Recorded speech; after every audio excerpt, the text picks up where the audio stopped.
अविनाशी, जब अभी हम देखते हैं इस तरीके का करेक्शन जिस जो मार्केट में आ रहा है या जो गिरावट का दौर हम देख रहे हैं काफी बड़ा है, तो ऐसे में लोग मौका ढूंढते हैं उन शेयर्स में जिन जो अच्छे अट्रैक्टिव प्राइसेस पे अवेलेबल हो, या तो एवरेज करने के लिए अपने बास्केट में ऐड करने के लिए। कुछ ऐसे स्टॉक्स आपकी नजर में हैं जो इस वक्त बहुत सही रेट पे अवेलेबल हैं और जिनका फ्यूचर आप ब्राइट देखते हैं, जो ऐड करे जा सकते हैं अभी पोर्टफोलियो में? नहीं, बिल्कुल। देखिए, एक शेयर जो हमको अभी पसंद है और जो शायद सारे निवेशकों को भी बेनिफिट दे सकता है। देखिए, गर्मी अभी काफी बड़ी है। मुझे पता नहीं दिल्ली में क्या सीजन है, बट मुंबई में गर्मी बहुत बड़ी है। और गर्मियों बढ़ में गई जो है, यहाँ पे कंपनी भी बहुत ज्यादा गर्मी बढ़ गई है राशि, तो एकदम से तो आप पोस्ट हो गई। सोचिए, गर्मी जब बढ़ती है तब कौन से शेयर चलते हैं? एयर कंडीशनिंग हाँ, वाली कंपनियां चलती है, आई मीन कोल्ड ड्रिंक वाली कंपनियां चलती है। तो इसमें मुझे कोई डाउट नहीं कि देखिए, अगर आप वोल्टास जैसा शेयर या ब्लू स्टार जैसा शेयर थोड़ा थोड़ा करके खरीदिए। वरुण बेवरेजेस जो कोल्ड ड्रिंक्स में पेप्सी का ब्रांड एम्बेसडर है, फ्रेंचाइज चलाता है। देखिए, पिछले साल गर्मी इतनी नहीं थी क्योंकि रेन्स और ठंड थोड़ी ज्यादा एक्सटेंड हो चुकी थी। बट इस साल मेरे ख्याल से ये जो सेक्टर है, इसमें आपको दमदार नंबर्स आने वाले साल में देखने को मिलेंगे। ऑलरेडी एक एसी कंपनीज ने कहा है कि हम अभी प्राइसेस भी बढ़ाने वाले हैं। अगर हम्म, वरुण बेवरेजेस की बात करें तो देखिए, ये इनका हम्म, ज्योग्राफिकल रीच बहुत बड़ा है और काफी बड़ा इनफैक्ट इनका रेवेन्यू है। ये दिसंबर वाली कंपनी है। तो इस साल 3,000 करोड़ का प्रॉफिट इन्होंने किया है। अगले साल मुझे लगता है कि कम से कम 3,300 3,400 करोड़ का प्रॉफिट आएगा। और ये शेयर मुझे याद है करीबन 750 रुपए से 400 रुपए तक आया था। अभी वापस 440 445 चल रहा है। तो कहीं ना कहीं देखिए, ऐसे थीम्स को पकड़ लीजिए, क्योंकि हम्म, इनका कोई वॉर के साथ तो लेना देना है नहीं, इनके हाँ, पास कोई प्रॉब्लम नहीं है। तो ये डिमांड डेफिनेटली जो बदली है, इसका असर इनको पॉजिटिवली मिलेगा। मुझे लगता है कि देखिए, अगर आप ऑटो कंपनीज की भी बात करें तो देखिए, जीएसटी कट के बाद बहुत सारी जो कंपनीज है, जैसे मारुति हो गई, महिंद्रा एंड महिंद्रा हो गया। तीसरा तिमाही इनके लिए बहुत अच्छा था, लेकिन ऐसा माना जा रहा है कि normally fourth quarter auto companies के लिए बहुत बेहतरीन होता है। जीएसटी कट अच्छा, के बाद, इंटरेस्ट कट के बाद रूरल डिमांड भी बढ़ी है। तो कहीं ना कहीं देखिए, आपको ऐसे शेयर्स पे थोड़ा थोड़ा निवेश करना है। मैं ये नहीं कहूंगा कि पूरा पैसा अभी लगाइए, बट हम्म, थोड़ा थोड़ा 15 20 25% आपके पास जितना भी पैसा है वो थोड़ा थोड़ा एलोकेट करिए। क्योंकि ये जो सेक्टर है और ये जो शेयर्स है, इसमें डेफिनेटली कोई डाउट नहीं कि फंडामेंटली बहुत बढ़िया कंपनी। शॉर्ट टर्म में हम्म, थोड़ा डाउन है, लेकिन आपका अगर नजरिया 6 से 12 महीना है तो अच्छा पैसा बनेगा। तो देखिए, वॉर के टाइम पे भी आपको अच्छे कंपनीज और अच्छे सेक्टर्स मिलेंगे, बट आपको सोच समझ के थोड़ा सा रीएलोकेशन करना है। अगर आपके पास कोई ऐसे कंपनीज है जहाँ पे मिडिल ईस्ट पे ही फोकस है, तो ऑब्वियसली आपको थोड़ा सा पैसा उधर से निकाल के इन सेक्टर्स में डालना जरूरी है। दूसरी बात, बैंकिंग। मैं समझता हूँ, देखिए, बैंकिंग का एक ऐसा सेक्टर है जो लोग समझते हैं कि कैसे भी माहौल में बैंक्स तो का बिजनेस बंद नहीं होगा। आप अगर हाँ, सरकारी बैंक्स देखें, बहुत भारी पिटाई हो चुकी है। नंबर्स अच्छे हैं, हम्म, एसेट क्वालिटी अच्छा है। तो ये मौका भी मत छोड़िए, क्योंकि जब बैंक्स चलने लगेंगे तो मेरे ख्याल से ऊपरी लेवल पे आपको वापस वो मिलेंगे, जैसे कैनरा बैंक है, बैंक ऑफ बड़ौदा है, छोटे बैंकों में बैंक ऑफ महाराष्ट्र है। नंबर्स अच्छे हैं और फोर्थ क्वार्टर भी अच्छा ही आएगा। तो कहीं ना कहीं इनका कोई लेना देना डायरेक्टली मिडिल ईस्ट पे तो है नहीं। बट हम्म, डेफिनेटली लोगों का मानना है कि अगर कॉर्पोरेट्स में थोड़ा प्रॉब्लम होता है तो इनको प्रॉब्लम होगी। बट फाइनेंस तो हम लोग कहते हैं ना कि it is the lifeline of the industry. Finance की जरूरत तो कभी बंद नहीं होगी। तो बैंकों का भी एक इंक्लूजन आपके पोर्टफोलियो में होना चाहिए। और कहीं ना कहीं आपको ऐसे शेयर्स ऐसे समय पे ही सस्ते मिलेंगे, जब मार्केट सुधरेगा तब ये सारे शेयर्स वापस ऊपर जाएंगे। चलिए, तो अगर मैं इन शेयर्स को रिपीट करूं तो Avinash ji, correct me if I am wrong, आपने जो यहाँ पे एवरेज करने के शेयर्स बताए हैं जो इस समय आपके हिसाब से सही रेट पर अवेलेबल है, वो है Voltas, Blue Star, Varun Beverages, Maruti, MNM, Kotak and Bank of Maharashtra. क्या? हाँ, चलिए, यही है मेरे ख्याल से। ओके। तो आप कह रहे हैं इस समय ये अच्छे अट्रैक्टिव प्राइस पर अवेलेबल है और जैसे ही मार्केट में हालात सुधरेंगे तो आपके हिसाब से इनमें अच्छी बढ़त देखने को मिल सकती है। अब शशिधर जी यहाँ पर एक सवाल लेकर आए हैं। शशिधर जी, जैसा कि बहुत सारे लोग इस वक्त अपने पोर्टफोलियो में थोड़ा फंसा हुआ महसूस कर रहे हैं, कह रहे हैं I am stuck in Madhav Copper Limited और मैं ट्रेंड कैच करने के लिए, मतलब कॉपर प्राइस की रैली की वजह से इसमें फंस गया हूँ। मैंने 71 पर इसको खरीदा है और 2 महीने का मेरा होराइजन है। तो सर गाइड कीजिए क्या करना चाहिए इन्हें। नहीं, देखिए नेहा जी, मुझे लगता है कि इन्होंने जो शेयर खरीदा है माधव कॉपर, देखिए नॉर्मली हम ये ऐसी कंपनीज में लोगों को बोलते हैं कि थोड़ा सा कॉशियस रहिए। अगर आपको कॉपर खेलना ही है तो काफी अच्छे विकल्प है, जैसे हिंदुस्तान कॉपर है, वेदांता है। ठीक है, मैं यही कहूंगा इन लोगों को कि लो प्राइस शेयर्स पे थोड़ा सा बच के रहिए, क्योंकि नॉर्मली क्या होता है कि ये शेयरों में कोई इंस्टीट्यूशनल इन्वेस्टर होता नहीं, कोई एफआई होता नहीं। तो ऐसे शेयर्स में आप जब पैसा लगाते हो तब वो कभी भी गिर सकते हैं, क्योंकि फंडामेंटल्स कितने सही है कितने गलत है इसका एक क्रेडिबिलिटी का एक सर्टिफिकेट इनको मिलता नहीं। आज कोई भी शेयर में अगर कोई निवेशक, कोई बड़ा निवेशक, कोई इंस्टीट्यूशनल इन्वेस्टर जैसे एलआईसी है या कोई म्यूचुअल फंड है, वो पैसा लगाता है तो डेफिनेटली इसमें क्रेडिबिलिटी बढ़ती है। तो मैं कहूंगा कि देखिए, अगर ये चाहे तो थोड़ा सा हिंदुस्तान कॉपर में शिफ्ट कर सकते हैं या वेदांता में शिफ्ट कर सकते हैं। ऐसे अननोन कंपनीज पे मेरे ख्याल से थोड़ा सा बच के रहिए, क्योंकि देखिए फाइनली पैसा उनका है, रिस्क भी ऐसी कंपनीज में ज्यादा होता है। तो 20 कंपनीज आपको थोड़ा सा अवॉइड करें तो ही अच्छा रहेगा। ऑलराइट, तो ये आपने कहा कि अभी आपकी सलाह रहेगी कि ये इससे शिफ्ट हो जाएं दूसरे शेयर्स में जो आपने सजेस्ट करे हैं यहाँ पर। आप शशिधर जी, एथर एनर्जी पर भी आपकी राय जानना चाह रहे हैं। कह रहे हैं सर, प्रेजेंट क्रूड क्राइसिस के वजह से बताइए कि क्या करना चाहिए एथर एनर्जी में। देखिए, क्रूड तो मेरे ख्याल से अगले 20-25 साल तक ये तो शॉर्ट टर्म पेन है कि क्रूड महंगा हो गया है। तो वैसे तो लोग कहेंगे कि सीएनजी यूज करिए, इलेक्ट्रिक व्हीकल यूज करिए, लेकिन देखिए इलेक्ट्रिक व्हीकल्स की दिक्कत ऐसी है कि इंडिया में अभी भी उसका जो परसेंटेज है वो काफी कम है। अगर आप चाइना देखेंगे या कोई दूसरी ग्लोबल कंट्री देखेंगे तो वहाँ पे इंफ्रास्ट्रक्चर भी इलेक्ट्रिक व्हीकल्स के लिए अच्छी तरह से बना है। हालांकि ऐसा नहीं है कि इलेक्ट्रिक व्हीकल चलेगी नहीं, एथर बहुत ही अच्छी कंपनी है, उनका प्रोडक्ट भी बहुत बढ़िया है। अगले 2-3 साल का आपका नजरिया है तो ही आपको यहाँ पे बैठ लेना है। प्योरली क्रूड गिर गया उसके बाद मैं इलेक्ट्रिक व्हीकल के शेयर्स खरीदूंगा, इससे मुझे नहीं लगता है कोई बड़ी इंप्रूवमेंट या बढ़त आपको शेयर में मिलेगी। इलेक्ट्रिक व्हीकल का मार्केट भी काफी कॉम्पिटिटिव है। इनफैक्ट एथर यहाँ का एक वेल एस्टेब्लिश प्लेयर है। तो आपका नजरिया थोड़ा सा अगर मीडियम टर्म है, अगर साल भर या 1.5 साल का नजरिया है तो ही आप खरीदती। शॉर्ट टर्म में मुझे नहीं लगता है कि कोई बड़ी बढ़त आपको मिलेगी just because crude has come up. तो क्रूड जैसे ही सॉफ्ट हो जाएगा मेरे ख्याल से डिमांड वापस कॉम्प्रेस होगी। तो इलेक्ट्रिक व्हीकल का सेगमेंट अलग है। आपको अगर निवेश करना है तो थोड़ा सा एलोकेशन करके यहाँ पे थोड़ा टाइम यहाँ पे स्पेंड करें। चलिए, तो आपको एथर एनर्जी पर मिल गई शशिधर जी राय। आई होप अब आपकी दुविधा थोड़ी सी कम हुई होगी। मैं समझ रही हूँ यहाँ पर बहुत सारे ऐसे लोग हैं जो सवाल भेज रहे हैं। आपने अभी तक हमारी मेंबरशिप नहीं ली है, पर मुझे पता है वक्त थोड़ा मुश्किल है। और चेतना जी, बार बार आप सवाल भेज रही हैं। आई अंडरस्टैंड आप परेशान या फंसा हुआ महसूस कर रही है अपने आप को अब किसी शेयर में। मैं आपका सवाल ले लेती हूँ, बट एक रिक्वेस्ट रहेगी कि आप डीआरएस इनसाइट्स की मेंबरशिप ले लें। चेतना जी का सवाल है, सर फ्रेश बाइंग लेवल्स आपसे जानना चाहनी हो स्टॉप लॉस और टारगेट आईएफसीआई के लिए for swing because of NSC news today. देखिए, मेरे ख्याल से अगर आपको ये एनएससी का प्ले करना है और आईएफसीआई के पास काफी बड़ी मात्रा में एनएससी है, तो मेरे ख्याल से देखिए पोजिशनल व्यू लेके काम करिए, क्योंकि स्विंग ट्रेड ऐसे मार्केट में बहुत रिस्की होता है। हालांकि मैं टेक्निकल एनालिस्ट नहीं हूँ, बट मैं इतना ही कहूंगा कि मार्केट की वॉलेटिलिटी में अगर आपके पास थोड़ा सा पोजिशनल व्यू के लिए टाइम है, पेशेंस है, अगर कम से कम 2-3 महीने की बात करें, क्योंकि अप्रैल में हमने सुना है कि एनएससी अपना प्रोस्पेक्टस फाइल करेगी, उसके बाद 6-8 महीने के बाद पब्लिक इशू होगा। तो मैं कहूँगा कि थोड़ा सा इंतजार करिए। मेरे ख्याल से अगर आपका नजरिया कम से कम 3 से 4 महीने का है तो आपको एक अच्छा उछाल मिल सकता है, क्योंकि तभी ये एनएससी की जो होल्डिंग है इसमें डेफिनेटली आपको थोड़ा सा एक और वैल्यूएशन का बेनिफिट मिलेगा। और ऑब्वियसली प्राइसिंग जो बनेगी एनएससी की फाइनली, क्योंकि जो शेयर की वैल्यू है वो उसके बाद ही पता चलेगी कि फाइनली कौन से प्राइस रेंज पे एनएससी पब्लिक इशू कर रहा है। लग तो रहा है कि अच्छी वैल्यूएशन मिलेगी, क्योंकि एनएससी एक वेरी वेल एस्टेब्लिश्ड एक्सचेंज है। तो 3 से 4 महीने का व्यू रखिए। मेरे ख्याल से अप्रैल में तक थोड़ा बहुत अंदाजा आएगा कि किस प्राइस रेंज में एनएससी का आईपीओ होगा। उसके बाद थोड़ा सा आपको ट्रैक्शन आईएफसीआई के शेयर में देखने को मिलेगा। एकदम शॉर्ट टर्म मुझे लगता है स्विंग ट्रेड थोड़ा सा खतरनाक हो सकता है, क्योंकि बाजार में अगर भारी बिकवाली आई तो ऑब्वियसली उसमें कोई डाउट नहीं कि आईएफसीआई का भी शेयर थोड़ा सा शॉर्ट टर्म में अंडर परफॉर्म करेगा। All right.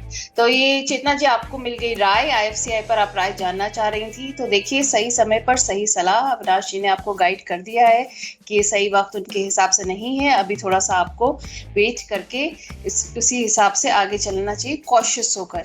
यहाँ पर हमारे न्यू मेंबर जो डीआरएस सपोर्ट मेंबरशिप अभी लेकर हमें ज्वाइन करें, जीवा जी, मैं उनका वेलकम करना चाहूंगी डीआरएस इनसाइट्स फैमिली में। थैंक यू सर, हम पे भरोसा करने के लिए और हमारी सपोर्ट मेंबरशिप लेने के लिए। इससे पहले मैं जीवा जी का सवाल लूं, मैं आपको बता दूं, डीआरएस सपोर्ट मेंबरशिप एक ऐसी मेंबरशिप है जिसमें आपको मिलता है आपका पूरा पोर्टफोलियो रिव्यू कराने का मौका, वो भी एक्सपर्ट के द्वारा। ये portfolio time to time review होता है। और आप ऐसे में क्या होता है कि कई बार हम लोग अपने पोर्टफोलियो को के एक या दो शेयर्स नहीं चाहते हैं कि हमारा पूरा पोर्टफोलियो रिव्यू हो। और डीआरएस इनसाइट्स में हम रिव्यू करवाते हैं एक्सपर्ट से, हम लोग खुद रिव्यू नहीं करते। हमारे पास हमारे एक्सपर्ट्स हैं जो कि सेबी रजिस्टर्ड एनालिस्ट हैं, जिनको आप हमारे शोज पर भी देखते हैं। वही आपका पोर्टफोलियो रिव्यू करके आपको गाइड करते हैं। तो देर किस बात की, आप लोग भी जल्दी से डीआरएस सपोर्ट मेंबरशिप का हिस्सा बनिए और डीआरएस इनसाइट्स फैमिली को ज्वाइन कीजिए। अब जीवा जी का सवाल है, अविनाश जी, जीवा जी पूछना चाह रहे हैं कि सर टीसीएस, इन्फोसिस और विप्रो में क्या करना चाहिए इस वक्त? देखिए, टीसीएस, विप्रो, इन्फोसिस ऐसे शेयर्स है जो पूरी तरह से पिटे हुए हैं, क्योंकि लोगों को लगता है कि एआई आने के बाद इनका बिजनेस काफी हद तक कम हो जाएगा। ये बिल्कुल गलत है, क्योंकि देखिए हमने देखा है कि आईटी सेक्टर ने पहले भी ऐसे चैलेंजेस फेस किए हैं और डेफिनेटली बाउंस बैक हो चुका है। मुझे लगता है कि देखिए नजरिया यहाँ पे थोड़ा लंबा रखिए, क्योंकि सारी आईटी कंपनीज पहले तो कैश रिच है, कम से कम साल 1.5 साल का इनका ऑर्डर बुक है, तो इनको कोई दिक्कत नहीं होगी। इनफैक्ट आर्टिफिशियल इंटेलिजेंस आने के बाद जो टूल्स अवेलेबल है उससे तो उनकी प्रोडक्टिविटी बढ़ेगी। बट हाँ, शॉर्ट टर्म में इस प्रकार का माहौल अभी यूएस चल रहा है, जो ऑर्डर वंस यूएस से आने वाले थे उसमें थोड़ी सी टाइम और डिले हो सकता है, क्योंकि तो वॉर खत्म की तो टीसीएस काफी कमजोर हो चुका है, ऊपर से मेरे ख्याल से 20-25% टूटा है। इन्फोसिस की बात करें तो वो भी 1300 के नीचे है। तो ऐसे माहौल में देखिए, अगर आपके पास टाइम है, अगर आपके पास साल 1.5 साल है, तो ही निवेश करिए। शॉर्ट टर्म में ये इन शेयरों में कोई बड़ी बढ़त आएगी नहीं। बट हाँ, अगर आपका नजरिया साल 1.5 साल है तो बहुत ही अच्छे वैल्यूएशन से मिल रहा है और ये सेक्टर जरूर ग्रो करेगा। बट आपको थोड़ा टाइम यहाँ पे ज्यादा देना पड़ेगा, वो ध्यान में रखें। ऑलराइट, आप कह रहे हैं थोड़ा सा टाइम ज्यादा देना पड़ेगा। जीवा जी यहाँ पर सीडीएसएल पर भी आपकी राय जानना चाह रहे हैं, कह रहे हैं कि सीडीएसएल को पोर्टफोलियो में ऐड करना चाहिए क्या? नहीं, बिल्कुल। देखिए, वही प्रॉब्लम है कि लोगों को लगता है कि आज खरीदा और कल प्राइस बढ़ना चाहिए। सीडीएसएल देखिए, अभी एनएसडीएल और सीडीएसएल दो ही डिपॉजिटरीज हमारी कंट्री में है और आपको पता है कि शेयर बाजार में बाय करो सेल करो, तेजी का ट्रेड हो या मंदी का ट्रेड हो, सीडीएसएल और एनएसडीएल को धंधा तो मिलता ही है। तो इनका रिकरिंग एन्युटी मॉडल जैसा धंधा है, एसेट लाइट होता है, यहाँ पे ज्यादा कैपेक्स होता नहीं है। और सबसे बड़ी बात, इंडिया में 15 करोड़ ही डीमैट अकाउंट है, 150 करोड़ की आबादी है। तो अगले 5-10 साल में अगर आप समझते हो कि कैपिटल मार्केट में ज्यादा लोग आएंगे, शेयर बाजार में काम करेंगे, तो डीमैट का धंधा और ये सीडीएसएल का बिजनेस तो चलेगा।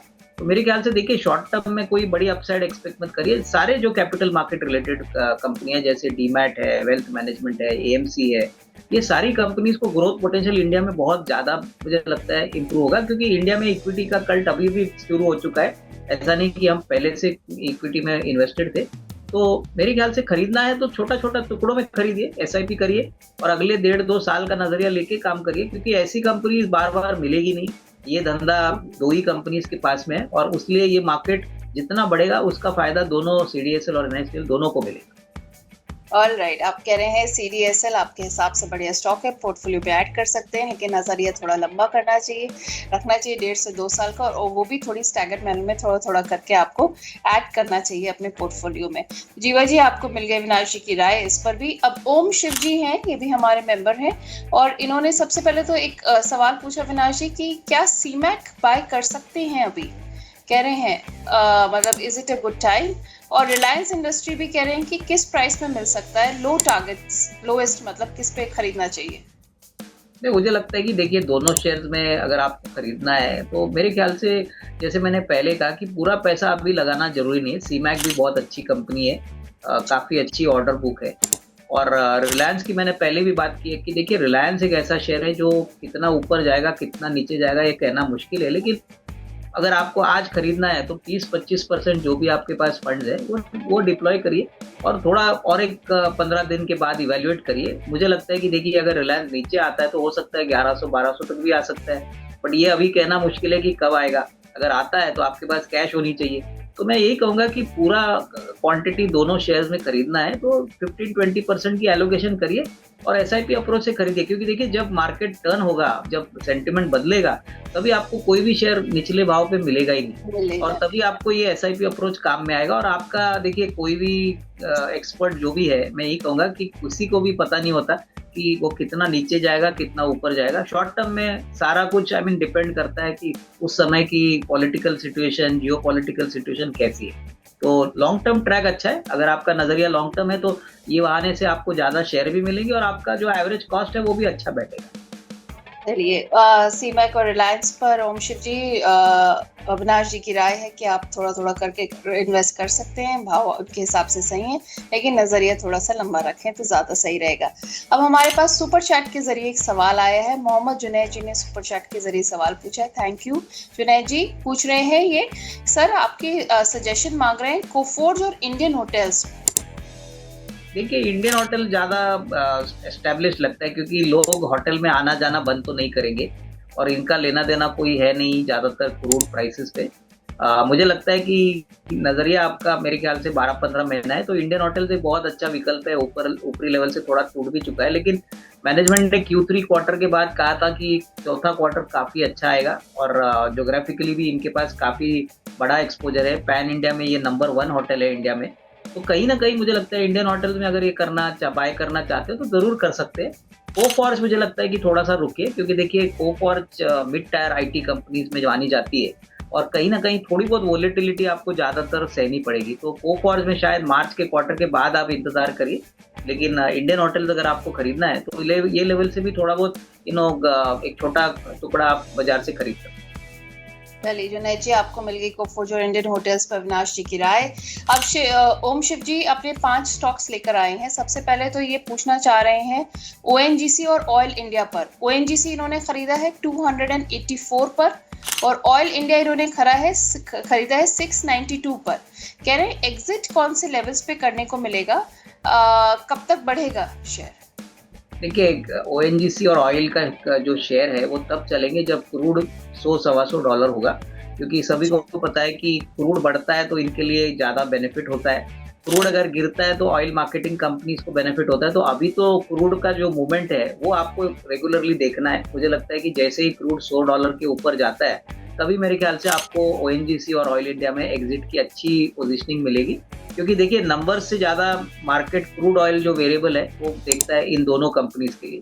इसीलिए इस बाजार में हम कहते हैं कि अपस्ट्रीम कंपनीज को बेनिफिट है, क्योंकि जो भी ये जियोपॉलिटिकल टेंशन हुआ है, अगर क्रूड का कीमत बढ़ती है तो इनके लिए प्रॉफिटेबिलिटी बढ़ती है, क्योंकि ऑयल प्रोसेसिंग जो कंपनी होती है इनके लिए बेनिफिट है। तो मैं कहूँगा एकदम सिंपल फॉर्मूला है, क्रूड का प्राइस का ट्रेंड देखिए, लग तो रहा है कि क्रूड वापस बढ़ेगा। क्रूड जिस प्रकार से 117 या $20 से वापस $85 हो गया, आज मेरे ख्याल से $91-92 वापस हो चुका है। तो ये मेरे ख्याल से आपको एक 15 दिन में पता चलेगा। वॉर अगर इंटेंसिफाई होता है तो क्रूड, ऐसे मैंने ऑलरेडी कहा कि 20 मिलियन बैरल सिस्टम से निकल गए, तो ये डेफिनेटली एक बड़ा पॉजिटिव ट्रिगर है ऑयल के प्राइस को ऊपर जाने के लिए। तो ये थोड़ा मॉनिटर करिए, यही आपको डिसाइड करने को हेल्प करेगा कि आपको कब एग्जिट करना है। बट डेफिनेटली ये अभी एडवांटेजेस पोजीशन में है, क्योंकि क्रूड शॉर्ट टर्म में बढ़ेगा। आप कह रहे हैं क्रूड शॉर्ट टर्म में बढ़ेगा। भारती एयरटेल और डिक्सन टेक्नोलॉजी पर भी आपकी राय जानना चाह रहे हैं ओम शिव जी। देखिए भारती एयरटेल एक ऐसा स्टॉक है जो आपको अभी कम से कम 1.5 साल पकड़ के रखना है, क्योंकि टेलीकॉम मार्केट में इस कंपनी ने रिलायंस जियो को बहुत अच्छी तरह से फेस किया है, अपनी पोजीशनिंग अच्छी की है। इनका 5G रोल आउट भी हो चुका है, अभी नतीजे भी काफ़ी अच्छे आ गए थे। तो मैं कहूँगा कि देखिए भारती एयरटेल अभी एक ऐसा स्टॉक बना है जो हमको एक कंपाउंडर स्टॉक के पॉइंट ऑफ व्यू से देखना है। कंपाउंडर स्टॉक का मतलब है कि आपको साल का अगर 10-12% भी मिलता है तो अच्छा होना चाहिए, क्योंकि इसमें सब कुछ मार्केट को पता है। नॉर्मली जो कंपनीज में सब कुछ पता होता है वहाँ पे कोई बड़ा अल्फा नहीं बनता है, वो ये स्टॉक यहाँ से 1 साल या 2 साल में डबल नहीं होगा। तो उस पॉइंट ऑफ व्यू से सेफ इन्वेस्टमेंट है और अच्छे रिटर्न आपको आगे भी देगा। और दूसरी कौन सी कंपनी थी यहाँ जी? Dixon technology. देखिए डिक्सन टेक्नोलॉजीज में मुझे लगता है काफी लोग अटके हुए हैं। 18,000 का पीक लेवल से ये स्टॉक 10,000 के नीचे गया, उसके बाद थोड़ी सी अप ट्रेंड आ गई। देखिए ऐसी कंपनीज में भी हम यही कहेंगे कि ये कंपाउंडर स्टॉक है, क्योंकि सब कुछ पता है। आई मीन मेरे ख्याल से देखिए ये कंपनी मुझे याद है 500-600 रुपया थी, तभी किसी को पता नहीं था। इसके बाद ये 18,000 हो गई, उसके बाद ये करेक्शन आ गया। तो कहीं ना कहीं अगर आपका नजरिया कम से कम साल 1.5 साल का है तो ही यहाँ पे निवेशित रहिए, और ये आपको कंपाउंडिंग रिटर्न 12, 13, 15% ही देगा। इससे ज्यादा मुझे लगता है रिटर्न एक्सपेक्ट करना भी जरा डिफिकल्ट होगा, क्योंकि ऐसी कंपनीज में मार्केट इनको ज्यादा वैल्यूएशन प्रीमियम नहीं देगी, क्योंकि ऑलरेडी सब कुछ पता है, ईएमएस स्पेस में अभी ये वेल एस्टेब्लिश्ड है। तो 15% के लिए अगर आपको लगता है कि आपके पास पेशेंस और रिवॉर्ड अच्छा है, तो ही आप निवेशित रहिए, लेकिन वो भी मीडियम टू लॉन्ग टर्म के। ऑलराइट, आप कह रहे हैं लेकिन मीडियम टू लॉन्ग टर्म नजरिया रखें। आप ओम शिव जी रेलवे स्टॉक्स पर भी आपकी राय जानना चाह रहे हैं, आरबीएनएल, और इनके पास JWL है। एक सेकेंड, हाँ, आरबीएनएल और JWL है। आरबीएनएल इन्होंने 340 पर खरीदा है और JWL 320 पर। तो इन्हें क्या राय रहेगी इस पर? देखिए दोनों स्टॉक्स अच्छे हैं। जैसे JWL यानी जुपिटर वैगन्स है, मुझे लगता है कि ये तो वैगन बनाने वाली कंपनी है। देखिए वैगन वाला नहीं बनाने वाली कंपनी की एक बेनिफिट है कि मुश्किल से 5-6 कंपनीज ही इंडिया में है, और वैगन का जो मार्केट है वो बहुत बड़ा है। इनफैक्ट अगले साल मुझे लगता है कि नेक्स्ट ईयर का बजट आएगा, तभी वापस गवर्नमेंट शायद 25-30 हजार वैगन्स का कॉन्ट्रैक्ट अवार्ड करे। अभी जो पुराना ऑर्डर है वही चल रहा है, और सारी कंपनीज बहुत अच्छी ऑर्डर बुक पे बैठी है। इनफैक्ट जुपिटर वैगन्स कम से कम 1.5 साल की ऑर्डर बुक पे बैठा है। तो मुझे लगता है कि देखिए यहाँ पे सिर्फ इंतजार करिए, क्योंकि देखिए रेलवेज में जिस प्रकार की तेजी हमने देखी थी पिछले 1.5-2 साल में, स्टॉक्स बहुत ज्यादा भागे। तो अभी इस लेवल से अगर आपको फ्रेश री रेटिंग चाहिए तो मेरे ख्याल से थोड़ा सा इंतजार करिए, क्योंकि बिजनेस तो बढ़ेगा, बट वो ऐसा नहीं कि एकदम सस्ते वैल्यूएशन पे ये स्टॉक्स चल रहे हैं। तो मैं यही कहूंगा कि आरबीएनएल की भी बात करें तो आरबीएनएल के भी पास ऑर्डर्स बहुत मजबूत है, अगले 1.5-2 साल की विजिबिलिटी है। बट आपका नजरिया थोड़ा मीडियम टर्म होना चाहिए, क्योंकि देखिए जो शेयर ऑलरेडी 5 गुना, 10 गुना, 20 गुना हो चुके हैं, वहां पे अगर आप एक्सपेक्ट करते हो कि और 10 गुना बढ़े तो उसके लिए समय लगेगा। और मेरे ख्याल से अगले 1.5-2 साल के लिए अगर आपका नजरिया है तो ही पैसा बनेगा। रेलवेज डेफिनेटली आपको अच्छा पैसा बना के देगा, लेकिन टाइम लंबा देना है, क्योंकि अभी इसमें भी कोई हाइड एंड सीक गेम नहीं है, सभी को सब कुछ पता है। जैसे जैसे सेक्टर पुराना होता है, ऑब्वियसली मार्केट कोई दूसरे सेक्टर को देखता है और पुराने सेक्टर को थोड़ा सा हल्का रखता है। जी बिल्कुल। तो ये हो गए अविनाश जी की राय पूरे रेलवे सेक्टर स्टॉक्स पर जो आपने पूछे ओम शिव जी। ममराज सैन जी, अविनाश जी एक अपनी चिंता लेकर आए हैं। एमएनएम इन्होंने खरीदा हुआ है 3600 पर, और कह रहे हैं कि शक्ति पंप इन्होंने आज लिया था 572 पर, वो नीचे आ गया है। तो उस पर भी आपके सुझाव मांग रहे हैं कि एवरेज करना चाहिए या नहीं? देखिए शक्ति पंप उन्होंने ऊपरी लेवल पे लिया है, शायद किसी ने उनको बोला होगा नुकसान हो रहा है इन्हें, तो उसी पर आपकी राय जानना चाह रहे हैं कि क्या करना चाहिए, एवरेज करना चाहिए क्या? देखिए मैंने क्या कहा कि कंपनी का फंडामेंटल अगर ठीक है। देखिए अगर महिंद्रा की मैं बात करूं तो महिंद्रा रिजल्ट्स के बाद पिटाई हो गई। अभी महिंद्रा ऐसी कंपनी है जो मुझे लगता है अगर आपका नजरिया 12-15 महीने है तो 4000 भी जा सकता है, बट आपका टाइम होना चाहिए, आपका पेशेंस होना चाहिए, क्योंकि ये ऐसी हल्की फुल्की कंपनी तो है नहीं। पिछले साल करीबन 15,000 करोड़ का इनका मुनाफा था। आप इनका यूवी मार्केट शेयर देखिए, ट्रैक्टर मार्केट देखिए, दोनों ही बहुत बढ़िया चल रहे हैं। इलेक्ट्रिक व्हीकल की जो गाड़ियां इन्होंने लॉन्च की है वहाँ पे तो अभी वेटिंग पीरियड है। तो कहीं ना कहीं देखिए 300-400 रुपए से डरिए मत। इनफैक्ट मैं तो कहूंगा कि थोड़ा एवरेज करिए अगर आपको सस्ते में मिल रहा है, लेकिन यहाँ पे पकड़ने की ताकत रखिए। और जैसे शक्ति पंप्स में कह रहा हूँ, कंपनी इंडिया की सबसे बड़ी सोलर पंप्स की कंपनी है, बहुत अच्छे ऑर्डर इनके पास है। ये पानी का जो डेवलपमेंट हो चुका है तो इसमें डेफिनेटली शक्ति पंप्स को भी बेनिफिट मिलेगा, बट नजरिया कम से कम साल भर का रखिए। एक दिन में या 2 दिन में अगर शेयर गिरता है तो उसका मतलब कंपनी खराब नहीं है, आपने शायद थोड़ी ऊपरी लेवल पे शेयर खरीदा है। तो नजरिया थोड़ा लंबा रखिए। और महिंद्रा में तो मैं काफी कॉन्फिडेंट हूँ। आपको अगर एवरेज भी करना है तो आप एवरेज करिए, क्योंकि जब सब कुछ सेटल होगा, मार्केट नॉर्मल हो गए, तब मुझे लगता है ये बहुत अच्छा आउट परफॉर्मर रहेगा ऑटो स्पेस। और सर शक्ति पंप पे एवरेज करना चाहिए क्या? हाँ, अगर नजरिया 12-15 महीने है, क्योंकि देखिए ये भी कोई सस्ता स्टॉक नहीं है, काफी बढ़ चुका है, तो 12-15 महीने का व्यू रखेंगे तो ही अच्छा रिस्क रिवॉर्ड बनेगा मेरे ख्याल से। देखिए इसमें कोई डाउट नहीं कि कंपनी अच्छी है, बट एवरेज करने का बेनिफिट आपको तब मिलेगा जब आप थोड़ा टाइम इसमें इन्वेस्टेड रहो, तभी रिस्क रिवॉर्ड आपके फेवर में रहेगा। ऑलराइट, थोड़ा टाइम इन्वेस्टेड रहें, तभी रिस्क रिवॉर्ड आपके फेवर में रहेगा। अमराज जी, आई होप आपकी प्रॉब्लम थोड़ी सी हमने सॉल्व करने की कोशिश जो करी वो कारगर रही हो। अब अविनाश जी, ओम शिव जी के आपने जो सवाल लिए उस पर उन्होंने एक बहुत ही सुंदर सा कमेंट आपके लिए भेजा है। कह रहे हैं, सर आपका अंदाज बहुत सरल और सहज है, बहुत सोबर। थैंक यू मैडम और थैंक यू सर। और साथ में पूछ रहे हैं कि नॉर्मल स्टॉक ट्रेडिंग और एफएनओ में क्या फर्क होता है, ये आप जरा समझा दीजिए, आप तो एक्सपर्ट है सर। नहीं देखिए, मैं तो ट्रेडिंग करता नहीं हूँ, लेकिन मैं इतना एक सिंपल सुझाव देता हूँ कि जो लोग ट्रेडिंग करते हैं ना, वो उतना ही पैसा लेके आए जो उनको गंवाने की ताकत हो। क्योंकि लोग नॉर्मली ओवर ट्रेडिंग करके ही अपना मेंटल स्टेट और अपनी जो हम लोग बोलते हैं ना इमोशनल स्ट्रेस घर पे भी लेके जाते हैं। देखिए, शेयर बाजार से अगर आप अपनी मुसीबतें और प्रॉब्लम्स लेके घर जाएंगे तो आपको ये मार्केट बिल्कुल पसंद नहीं आएगा, आप टेंशन में रहोगे। तो ट्रेडिंग एफएनओ में ऐसा नहीं कि नहीं करना चाहिए, जिनको जमता है, जिनको वो कैपेबिलिटी और जिनको लॉस लेने की ताकत है। देखिए, इस बाजार में आप अगर पहली बार एफएनओ कर रहे हो तो संभाल के रहिए, क्योंकि एफएनओ एक ऐसी चीज है जो आप पूरा कैपिटल भी आपका निकल जा सकता है। तो जो भी करोगे आप लिमिट में करिए, क्योंकि देखिए ट्रेडिंग एक ऐसी चीज है जो कोई भी एक्सपर्ट आपको गारंटी नहीं दे सकता, क्योंकि मार्केट किसी के कंट्रोल में नहीं होता। तो मैं यही कहूंगा कि करना है तो लिमिट में करिए, उतना ही करिए जितना आपकी जेब उसको मैनेज कर सकती है।